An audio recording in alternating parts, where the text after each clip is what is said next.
Hey everyone, and welcome back to the JR's Life. So, you can see behind me, we've got all our cabinets, all our upper cabinets in.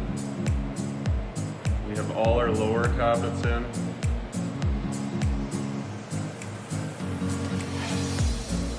And everything is looking amazing. So everything's all leveled up and ready for trim. So now the next thing I'm going to be doing is going to be working on the toe kick. So the toe kick obviously goes down on the bottom of the cabinets here.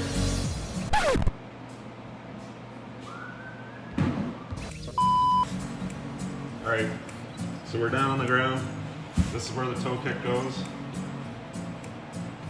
Got our little clips here.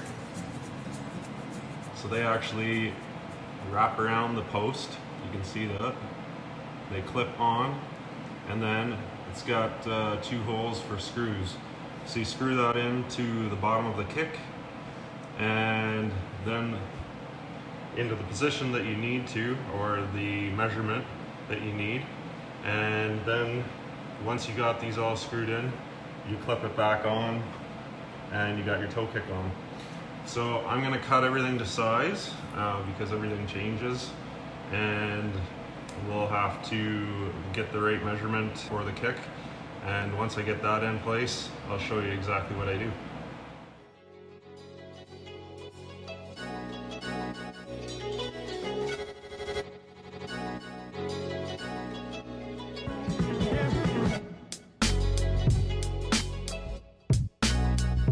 Alright guys, we're back.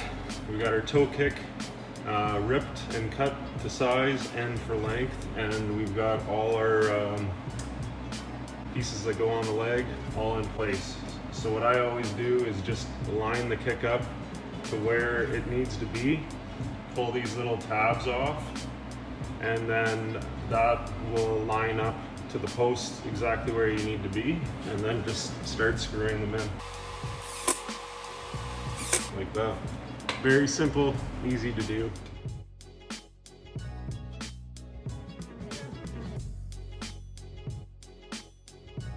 Alright guys, so we got our clips all put on place on the toe kick in the right spot we need to have them in. Now we're going to go and put this kick plate on in place where it needs to be.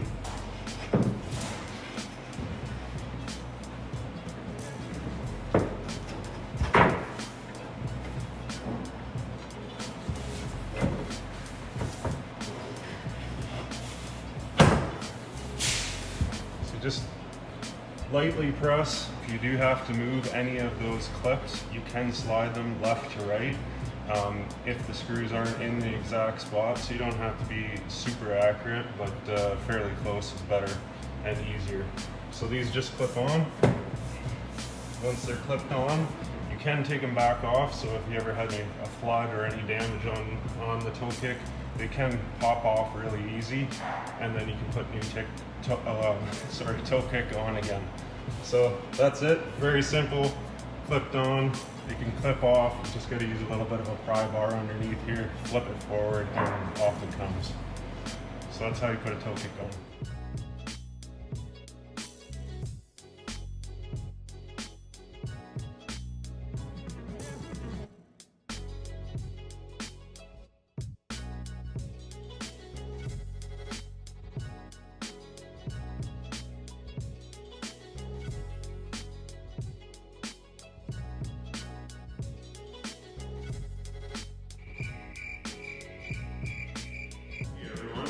Welcome back to the JR's Life.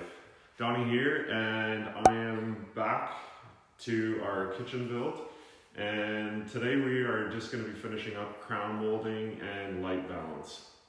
So I just thought I would bring out some of the tools that you're going to need, or some of the tools that I use. So obviously the first one is going to be glue. We glue all our miters so they don't come apart, and keeps a nice tight fit all the time. So glue. We got our finishing nailer. So this one is a 23 gauge. It shoots little pins.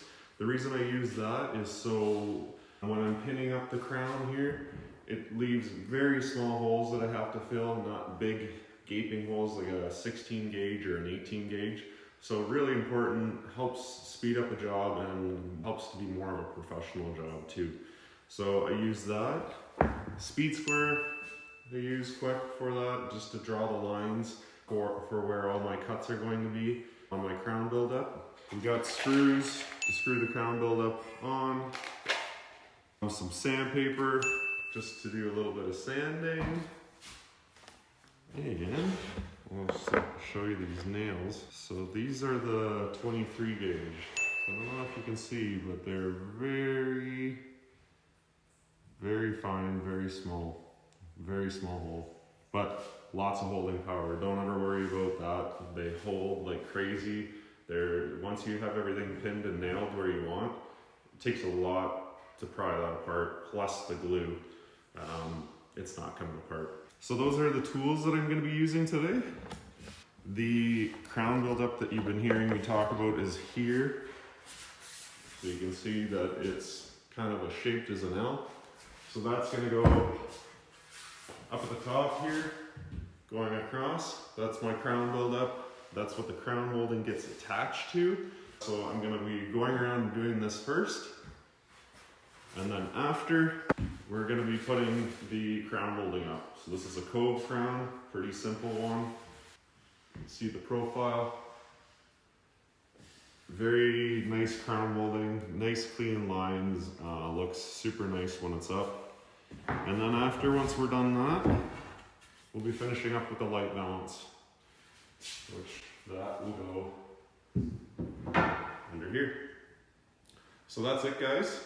We're gonna hop into getting back to work here and follow along if you want to watch crown buildup, crown molding, and light valance. Thanks for watching, guys.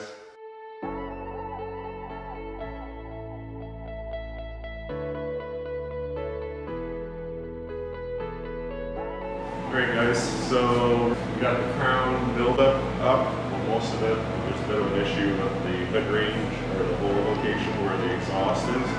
So I can't go ahead and finish that right now until we figure out with the contractor exactly what can be done, if the hole can be just located or if I have to make something else up here to fit. That's just the way it goes sometimes. So we got our crown molding.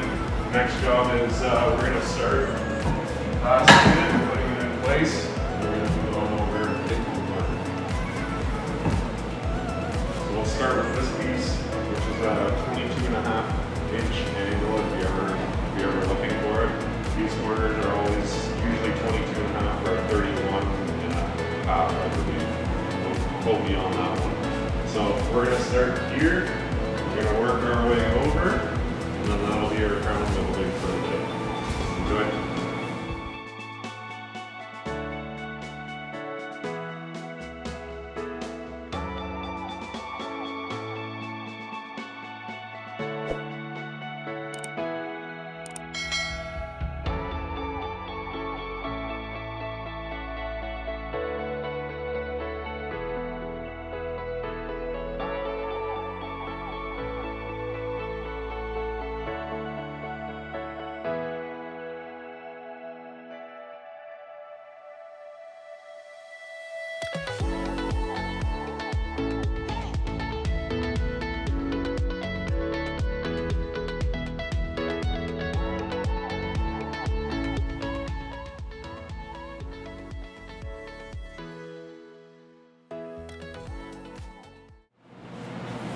Okay guys, so I'm back and just wanted to give you some tips. So when doing crown, you actually don't measure with a measuring tape.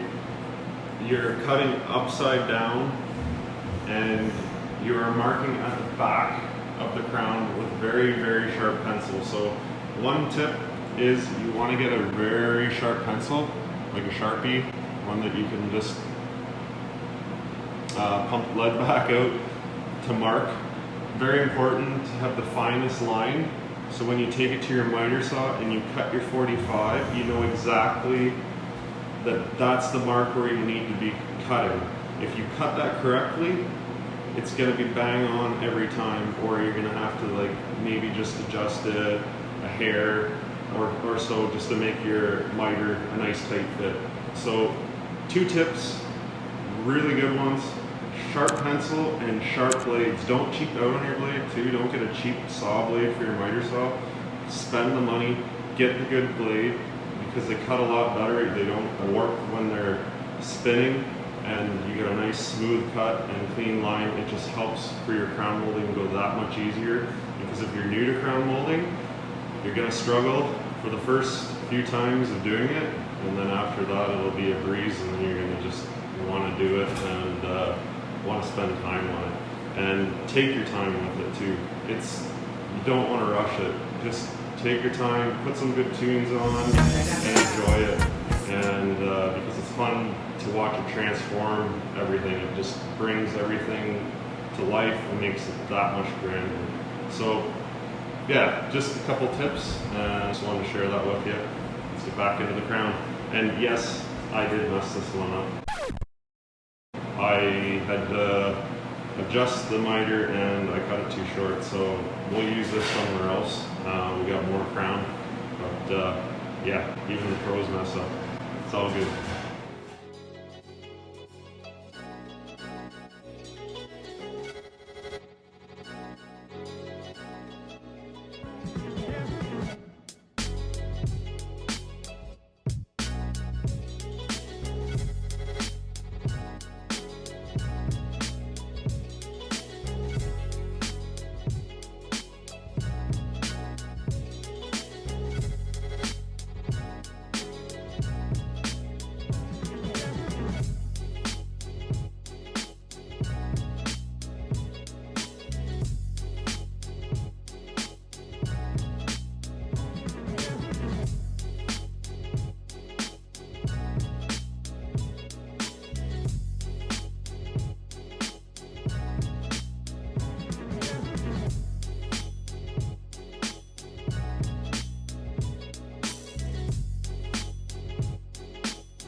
Alright everyone, so that is a wrap on this kitchen reveal.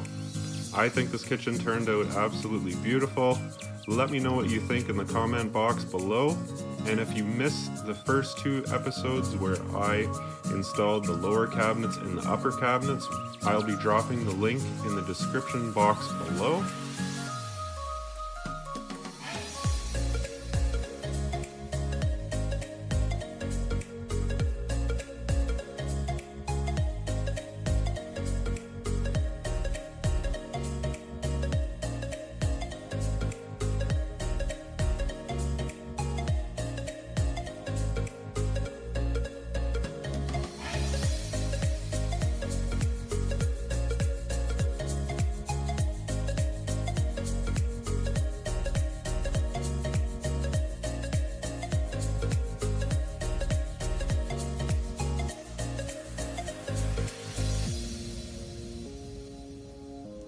And don't forget to subscribe and hit that notification bell so you catch our future episodes.